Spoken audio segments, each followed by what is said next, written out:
ఓం నమో నారాయణ నమః. తిరుప్పావై 20వ పాసురం భావం.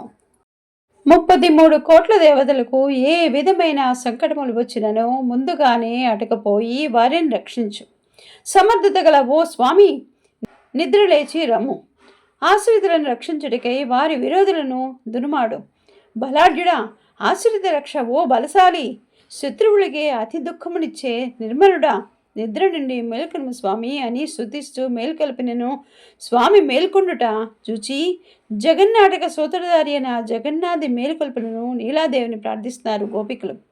బంగారు కలసముల వంటి ప్రవధ్యయమును, దొండపండు వంటి అదరములను, సన్న నడుమును, అది అతి లోకసుందరముగా విరాజులుచున్న నీలాదేవి, నీవు శ్రీ మహాలక్ష్మితో సమానురాలవు.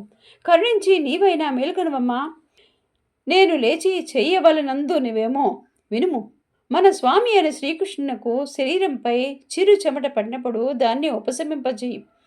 వీవన కైంకర్యమును చేయుటకు ఒక దివ్యమైన వీవన విసనకరనిమ్ము. ప్రమోద సమయాన స్వామి తిరుముఖ మండలము చూచుటకు ఒక దివ్య మణిదర్పమును అద్దమునిమ్ము.